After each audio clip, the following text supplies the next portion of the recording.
صدق اللہ مولانا العظیم وصدق رسولہ النبی الکریم الامین ونحن على ذلك من الشاہدین والشاکرین والحمد للہ رب العالمین فقد قال اللہ تبارک وتعالی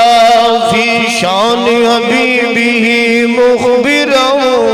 وآمرا ان اللہ وملائکتہ یصلون علی النبی یا ایھا الذین آمنوا صلوا علیہ وسلموا تسلیما باواد بلند پڑھیے الصلاۃ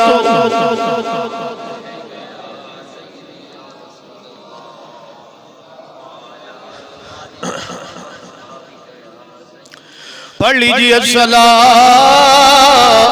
والسلام علیک یا سیدی یا رسول اللہ وعلا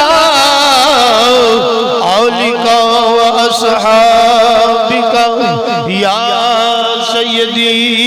یا حبیب اللہ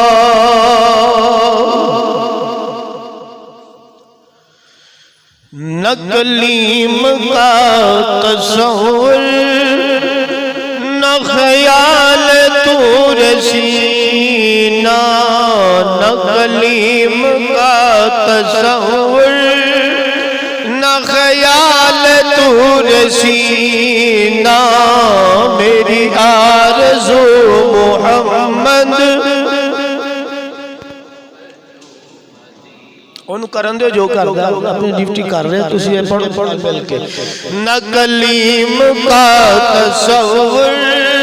نہ خیال طور سینہ میری آرزو محمد میری جستجو مدینہ میں مریض مصطفیٰ ہوں مجھے چھیڑو نہ طبیبو میں مریض مصطفیٰ ہوں مجھے چھیڑو نہ طبیبو میری زندگی جو چاہو مجھے لے چلو مدینہ میری زندگی جو چاہو مجھے لے چلو مدینہ نہ کلیم کا تصور نہ خیال طور سینہ میں غلام مصطفیٰ ہوں میری عظمت نہ پوچھو میں غلام مصطفیٰ ہوں میری عظمت نہ پوچھو میں غلام مصطفیٰ ہوں میری عظمت نہ پوچھو مجھے دیکھ کر جہنم کو بھی آ گیا پسینہ مجھے دیکھ کر جہنم کو بھی نہ کلیم کا تصور نہ خیال طور سینہ میں غلام مصطفیٰ ہوں مجھے دشمنوں نہ چھیڑو میں غلام مصطفیٰ ہوں مجھے دشمنوں نہ چھیڑو میں ابھی پکار لوں گا نہیں دور ہے مدینہ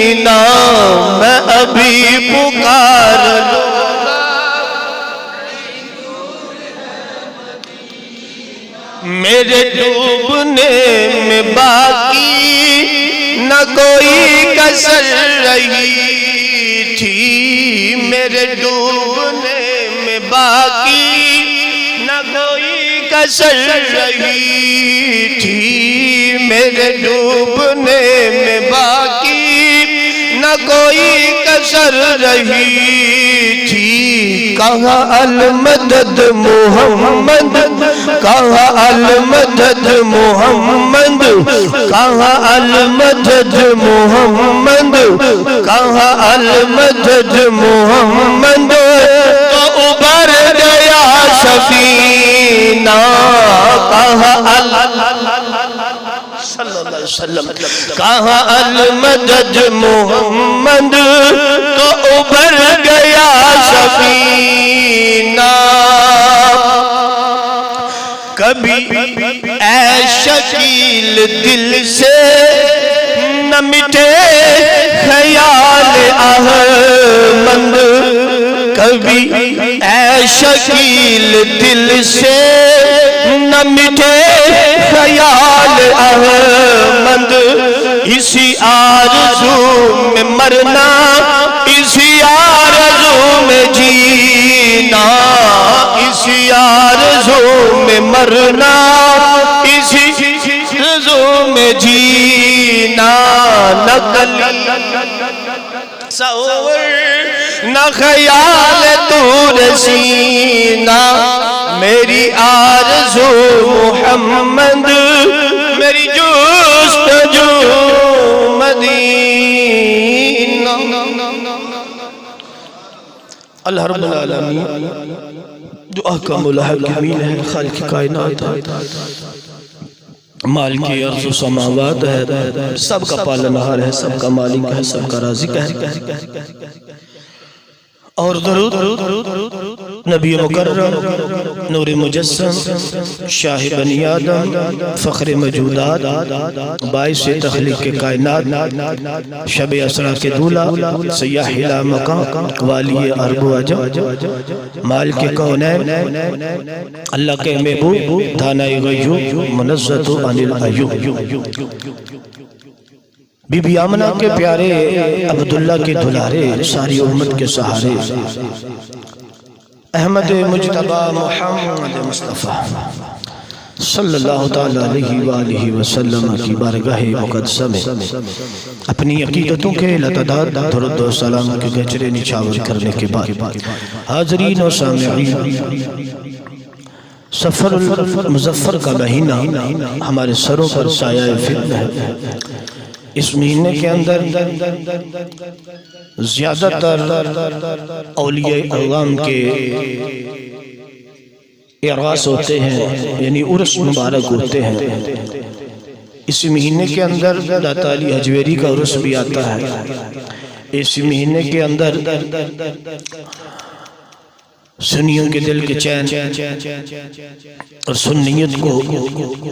جان بخشنے والے اور بریلی کے تاجدار شاہ احمد رضا خان علیہ رحمت الرحمن کا عرس مبارک بھی اسی مہینے میں آتا ہے۔ اور بھی کافی بزرگان دین ہیں کہ جن کا عرس جو ہے وہ سفر کے مہینے میں منایا جاتا ہے، لیکن آج کا جمعۃ المبارک موجودہ صورتحال اور یہود و نصارہ کے غلام اور ان کے پالتو دین کے دشمن، اسلام کے دشمن، جو حال ہی کے اندر تمامی اب کو پتہ ہے، نہیں پتہ تو میں بتا دیتا ہوں کہ ایک ایسا بل پیش کیا جا رہا ہے، اور اس بل کو پیش کرنے کے لیے یہ مت سمجھیں کہ ایک پارٹی ہے، بلکہ پاکستان کی سب سیاسی پارٹیاں اس بل کے اندر موجود ہیں، اور سب نے مل کر اس بل کو اسمبلی کے اندر پیش کیا ہے۔ وہ بل کیا ہے؟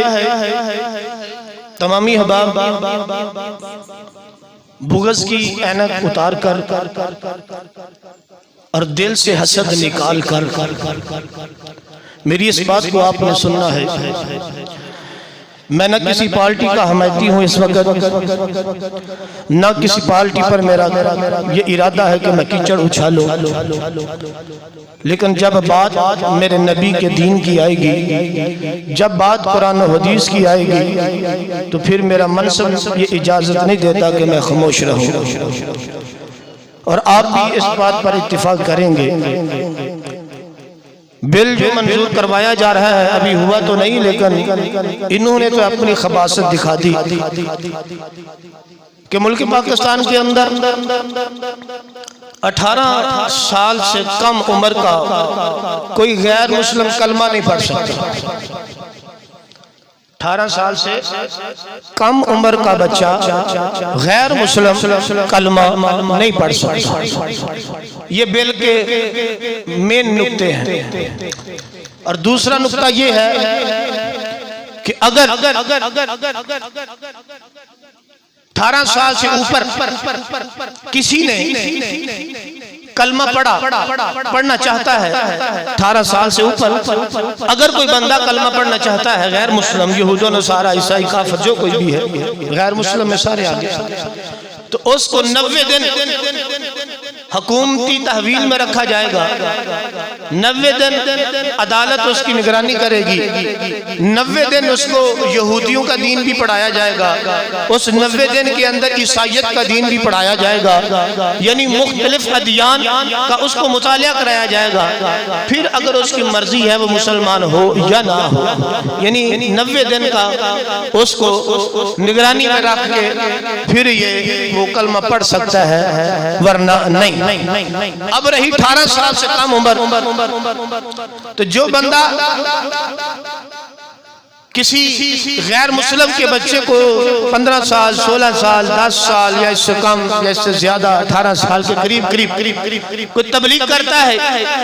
تو اس کی تبلیغ پر 18 سال سے اگر کوئی کم عمر کا بچہ نوجوان کلمہ پڑھ لیتا ہے، تو جس نے تبلیغ کی ہوگی نا، جس مولوی نے، جس مسلمان نے تبلیغ کی ہوگی، یہ موجودہ ایجنٹ یہود و نصارہ کے جو ملک پاکستان پر مسلط ہیں، وہ اس کو 5 سال کی سزا یا 10 سال کی سزا بما جرمانہ دیں گے. یہ ہمارے ملک پاکستان ہے کہ جو اسلام کے نام پر لیا گیا، اور اس پہ اسلام کا ہی قانون نافذ ہونا چاہیے.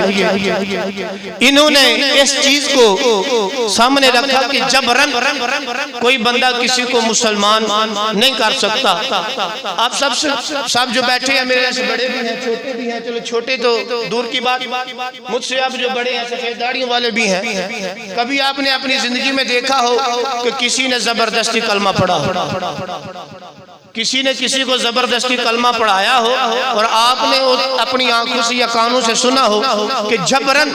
کسی کو آج تک مسلمان بنایا گیا. تو پھر یہ شک رکھ کر اتنی سخت پابندی لگانا اور اتنے زیادہ سخت احکامات لگانا، یہ واضح اس بات کی دلیل ہے کہ یہ کن کے اشاروں پہ کام کیا جا رہا ہے. یاد رکھو، میں بار بار اسی بات پر کہتا ہوں کہ ابھی وقت ہے، سنبھل جاؤ، توبہ کر لو، قیامت قریب تر قریب ہے. جتنی قیامت کی نشانیاں تھی ان میں سے اکثر جو چھوٹی چھوٹی تھی وہ تو پوری ہو چکی، اور بڑیوں میں بھی اکثر نشانیاں پوری ہو چکی ہیں. اب باقی دجال کا آنا ہے، امام مہدی کا آنا ہے، اور حضرت عیسیٰ علیہ السلام کا آنا باقی ہے. یہ بڑی نشانیاں ہیں. زلزلے بھی کثرت سے آ رہے ہیں، طوفان بھی کثرت سے آ رہے ہیں، قحط سالی بھی بڑھ رہی ہے، اور بچیوں کی تعداد بھی پیداوار کے اندر اضافہ ہو رہا ہے، بے حیائی کے اندر بھی اضافہ ہو چکا ہے. گناہ کو گناہ نہیں سمجھا جا رہا، نیکی کی طرف کوئی توجہ نہیں ہے. یہ سب قیامت کی نشانیاں ہیں. ماں باپ کا ادب نہیں ہے، استاد کا کوئی حیا نہیں ہے. کل کسی نے ایک ویڈیو بھیجی، تو ویڈیو یہ تھی کہ ایک استاد نے اپنے شاگرد کو چانٹا مارا، چپیڑ ماری یا سوٹی ماری، بالفرض کوئی چیز ماری، اس کو ڈانٹ ڈپٹ کی، تو وہ استاد داڑھی سے سفید تھا لیکن اس نے کلف لگائی تھی، ظاہر ہو رہا تھا نیچے سے ساری نظر آ رہی، بزرگ تھا وہ استاد جو تھا۔ تو اس کا والد جو تھا وہ کوئی محلے کا یا پنڈ کا یا شہر کا کوئی نامینیٹ ہوگا، کوئی وڈیرا ہوگا۔ تو اس نے پتہ کیا کیا، وہ ویڈیو ساری ہے کہ اس استاد کو نیچے بٹھایا اور جس بچے کو اس استاد نے چپیڑ ماری تھی اب وہ بچہ استاد کے منہ پہ چپیڑے مار رہا ہے۔ تو مجھے بتاؤ کہ جس ملک کے اندر اور جس معاشرے کے اندر استاد کا یہ ادب رہ جائے اور جس معاشرے کے اندر استاد کی یہ عزت ہو تو وہ معاشرہ کبھی ترقی کر سکتا ہے؟ میں اور آپ زیادہ دور کی بات نہیں ہے، آپ نے بھی پڑھا ہے، ہم نے بھی پڑھا ہے۔ الحمدللہ یہ جتنے بھی لوگ یہاں پہ بیٹھے ہیں اگر ان کے آج بھی استاد زندہ ہو کر واپس آ جائیں تو یہ اپنے ان کے آگے جھکا لیتے ہیں، یہ آج بھی ان کا ادب کرتے ہیں۔ الحمدللہ ہم ہیں، میرے ایسے بھی استاد ہیں جو عمر میں مجھ سے چھوٹے ہیں، کیونکہ ابھی میں نے پڑھا ہے، مکمل کیا ہے اسی سال الحمدللہ، ماں باپ کی دعاؤں سے اور آپ لوگوں کے تعاون سے الحمدللہ میں پاس بھی ہو گیا ہوں اور اچھے نمبروں سے پاس ہوا ہوں، اور میرا دورہ حدیث یعنی ایم اے اسلامیات جس کو کہا جاتا ہے الحمدللہ اس کا رزلٹ بھی آ گیا ہے اور اللہ تعالیٰ نے مجھے کامیابی بھی عطا فرمائی ہے۔ کہنے کا مطلب یہ ہے کہ میرے استادوں کے اندر ایسے استاد بھی ہیں جو عمر میں میرے چھوٹے ہیں، یہ بچہ بیٹھا ہے اسی مدرسے میں پڑھتا ہے، اس سے پوچھ لو کہ میرے استادوں میں ایسے استاد بھی موجود ہیں جو عمر میں مجھ سے چھوٹے ہیں لیکن آج بھی اگر ان کی جوتیاں سیدھی کرنی پڑ جائے تو الحمدللہ ہم اس کی سعادت سمجھتے ہیں، کیونکہ وہ میرے استاد ہیں، انہوں کی بدولت یہ مقام حاصل ہوا ہے، انہوں نے تراشا ہے، انہوں نے سمجھایا ہے، انہوں نے پڑھایا ہے، آج ہم بولنے کے قابل ہیں۔ تو جب جو معاشرہ اپنے استاد کی، ہاں الحمدللہ میرے اسکول کے استاد بھی الحمدللہ بھی کافی حیات ہیں، جب بھی ملتے ہیں اپنا جھک کر ملتے ہیں، اپنی نظروں کو اوپر نہیں کرتے، اور جب وہ بیٹھے ہوتے ہیں تو ہم کھڑے ہو جاتے ہیں، اس لیے کہ جو بندہ ادب نہیں کرتا،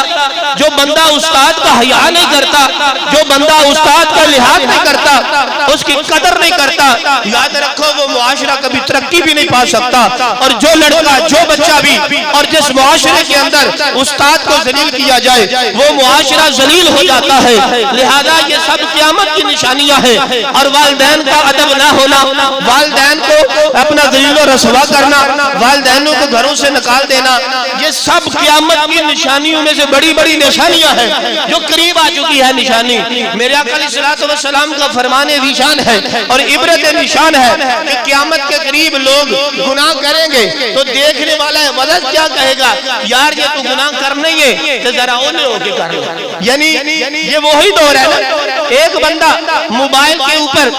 گناہ بھری کوئی بھی چیز دیکھ رہا ہے، ساتھ والا دوست اگر وہ پسند نہیں نہ کرتا تو وہ یہی کہے گا یار تھوڑا جا پرے ہو، یعنی اس کو روکے گا نہیں۔ یہ قیامت کی نشانیوں میں سے نشانیاں ہیں۔ تو عزیزاں قیامت قریب آ چکی، میرے آقا کا فرمان ہے کہ بچے گا وہی جو قرآن و حدیث اور علماء کے ساتھ وابستہ رہے گا، جو ان سے ہٹ جائے گا، جو ان سے جدا ہو جائے گا وہ بھٹک جائے گا۔ لہذا یہ وہ دور ہے، میرے آقا علیہ الصلوۃ والسلام کا فرمان عبرت نشان ہے کہ اے میرے صحابہ ایک ایسا دور بھی آئے گا کہ لوگ صبح کو کلمہ پڑھیں گے شام کو کافر ہو جائیں گے، شام کو کلمہ پڑھیں گے صبح کو کافر ہو جائیں گے۔ یہ وہی دور آ چکا ہے کہ لوگ شام کو کچھ ہوتے ہیں صبح کو کچھ ہو جاتے ہیں، یہ دور بالکل قیامت کے قریب ہے۔ کہنے کا یہ ساری باتیں سمجھانے کا مقصد یہ ہے کہ اپنی آنکھیں کھولو اور یہ مت سمجھو کہ قیامت پتہ نہیں کب آئے گی اور کتنی دور ہے، نہ یہ بالکل نزدیک آ چکی ہے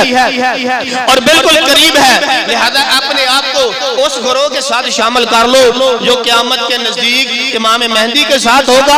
اور حضرت عیسیٰ علیہ السلام کے ساتھ ہوگا۔ یہ نہ ہو کہ آج تم کسی کی زبان پر اور ذرا سی تقریر پر اور ذرا کے لفظوں پر پھسل جاؤ اور تم کہو کہ یہی سب کچھ ہے۔ عزیزم دجال تو وہ بندہ ہوگا کہ اس کے ایک ہاتھ میں جنت ہوگی، ایک ہاتھ میں دوزخ ہوگی۔ مجھے بتا جو آج ایک بندہ کے لفظوں میں پھسل جاتا ہے، ایک بندے کی تقریر میں پھسل جائے اور سب کچھ اس کو مان لے اور علماء کو بکواس کرے اور علماء کو دھمکے اور علماء کے خلاف وہ اپنی ہر ہرزہ سرائی کرے، مجھے بتاؤ ایک بندہ تقریر پر پھسل گیا، کیا جب دجال آئے گا ایک ہاتھ میں جنت ہوگی، ایک ہاتھ میں جب دوزخ ہوگی، تو جب وہ تمہیں جنت کا نظارہ کرائے گا، جو بندہ تقریر پر پھسل گیا ہے کیا وہ جنت میں نہیں پھسل جائے گا؟ حالانکہ وہ جنت اس کی جو جنت ہے، جو دیکھنے میں جنت ہوگی، وہ جنت نہیں ہوگی بلکہ وہ دوزخ ہوگی، اور جو اس کی دوزخ ہوگی وہ اس کی دوزخ نہیں ہوگی، جو اس کی دوزخ میں جائے گا وہ جنت میں جائے گا، اور جو اس کی جنت میں جائے گا وہ جہنم میں جائے گا۔ تو عزیزم بڑا پرفتن دور ہے، بڑا خطر دور ہے، جگہ جگہ فتنے امڑ رہے ہیں، ہر جگہ فتنوں کا ہی دور ہے، اس لیے اپنے آپ کو علماء کے ساتھ وابستہ رکھو، اپنے آپ کو نیکوکاروں کے ساتھ وابستہ رکھو، اولیاء اللہ کے ساتھ وابستہ رکھو، اپنے آپ کو قرآن و حدیث کے ساتھ وابستہ رکھو۔ اگر تم ان کے ساتھ وابستہ رہو گے، ان کے ساتھ چمٹے رہو گے، تو انشاءاللہ دنیا کے اندر بھی آپ کی عزت ہوگی اور آخرت کے اندر بھی آپ کی عزت